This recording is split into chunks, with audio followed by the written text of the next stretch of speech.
Young बच्चियाँ जो होती हैं, ख़ास करके वो बच्चियाँ होती हैं जिनका ऑब्नोशियस या सेक्सुअली एक्सप्लिसिट डाटा जो उन्होंने अपने किसी भी फ्रेंड को, बॉयफ्रेंड को या किसी रिलेशनशिप के अंदर ट्रांसफ़र, इवन दो कि मियाँ बीवी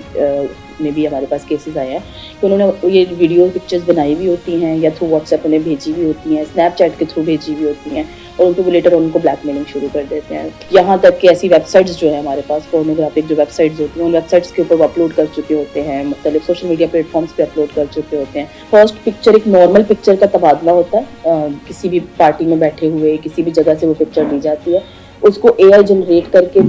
एक ऐसी पिक्चर में ट्रांसफॉर्म कर दिया जाता है जो कि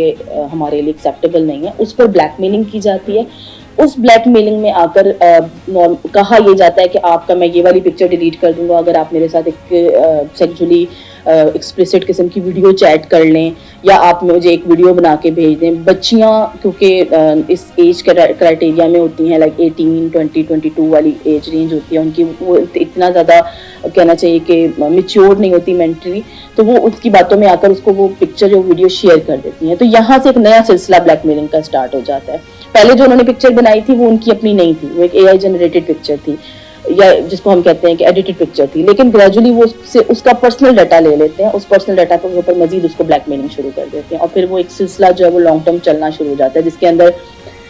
वो पिक्चर्स भी ले रहे होते हैं, पैसे भी जो है मनी एक्सटॉर्शन जिसको हम कहते हैं वो भी डिमांड कर रहे होते हैं, मजीद फिजिकल रिलेशनशिप्स के लिए भी डिमांड कर रहे होते हैं। फिर एक सिलसिला चल पड़ता है। सबसे इम्पोर्टेंट बात है कि हमारे बच्चों को हमें ये सिखाने की ज़रूरत है कि पेरेंट्स पे, टीचर्स पे, क्लोज वंस पे या इदारों पे भरोसा करें, ठीक है, क्योंकि हमारे बच्चों को शायद भरोसा जो है वो अपने फैमिली पर नहीं होता, अपने लव वन पे जो अराउंड फैमिली मेम्बर्स है उन पर नहीं, या शायद हमारे पेरेंट्स जो हैं वो इस तरह से उनको इतनी स्पेस प्रोवाइड नहीं करते जहाँ पे वो ओपनली उनसे चीज़ें डिस्कस कर सकें। इस सूरत में ऐसा होता है कि बच्चे जो हैं वो अपनी चीज़ें ओपनली डिस्कस नहीं कर रहे होते, तो वो एक जाल में फंस रहे होते हैं। बच्चे हो जाएं, यंग वंस हो जाएं, या आप इसको 30-34 एज की जो भी कैटेगरी में लेकर आ जाए, वो अपने साथ वाले अपने माँ बाप से, अपने बहन भाई से शेयरिंग के बजाय ऐसे बंदों से शेयर कर रहे होते हैं बातें जो कि उनके कांटेक्ट में नहीं है, जो कि सोशल मीडिया पे कहीं किसी ऐसी आइडेंटिटी के साथ है जिनका उन्हें भी नहीं मालूम कि ये कौन है कौन नहीं है। तो सबसे इंपॉर्टेंट चीज़ तो ये है कि आपको भरोसा करना है तो सबसे पहले अपने आसपास के लोगों पे करें। पेरेंट्स को चाहिए कि वो अपने बच्चों पे विजिलेंट हो, उन पे नज़र रखें, ताकि अगर कोई भी किसी भी किस्म की उनके बिहेवियर के अंदर तब्दीली आ रही है, चेंज आ रहा है, तो उसको नोटिस करें। आप देखें कि जितनी भी हरासमेंट के केसेस होंगे वो बच्चे नॉर्मली कमरों से नहीं निकल रहे होते, खाना पीना छोड़ देते हैं, उनकी जो हेल्थ है वो डिटोरिएट हो रही होती है, उनकी मेंटल हेल्थ डिटोरिएट हो रही होती है, उनके मार्क्स कम हो रहे होते हैं, उनकी एब्सेंटीज जो स्कूल्स कॉलेजेस में हैं वो बढ़ रही होती हैं, और पेरेंट्स उसको उस तरह से इग्नोर कर रहे होते हैं। एक तरह से उनको लगता है बच्चे का मूड नहीं है या बच्चे का दिल नहीं चाह रहा। अगर बच्चा ये भी कह रहा है कि मेरा मूड नहीं है, मेरा दिल नहीं चाह रहा, तो एटलीस्ट यू शुड एक्सप्लोर कि ऐसे क्या रीजंस हो सकते हैं कि हमारा बच्चा घर से बाहर जाने के लिए राजी नहीं हो रहा, या वो अपना बहुत ज़्यादा टाइम जो है वो इंटरनेट के ऊपर स्पेंड कर रहा है, या वो अपना मोबाइल लेके वॉशरूम में जा रहा है, अपना कमरा लॉक करके जो है वो इंटरनेट पर बात कर रहा है किसी के साथ। तो एटलीस्ट पेरेंट्स को जो है वो बहुत ज़्यादा अपने बच्चों के मामले में विजिलेंट होना चाहिए, बिकॉज इंटरनेट की वजह से ये सारे के सारे जो आपके शिकारी हम कह सकते हैं जो इंटरनेट के ऊपर बैठे होते हैं वो अब आपके कमरों तक आ चुके हैं, आपके बिल्कुल कहना चाहिए मोबाइल के अंदर मौजूद हैं। तो आपको उतना ही ज़्यादा विजिलेंट रहना पड़ेगा, अपने बच्चों के साथ उतना ज़्यादा अच्छा बाउंड बनाना पड़ेगा, अपने बच्चों के साथ फ्रेंडली होना पड़ेगा, ताकि वो आपके साथ हर तरह का जो इशू है वो डिस्कस कर सकें। जो बच्चे इस प्रॉब्लम से गुजर रहे हैं या कहीं पे किसी जगह पर अगर उनको लगता है कि उन्हें किसी ने ब्लैकमेल किया है और उनसे किसी किस्म का बेनिफिट लेने की कोशिश की है, तो उन बच्चों को मैं कहना चाहूँगी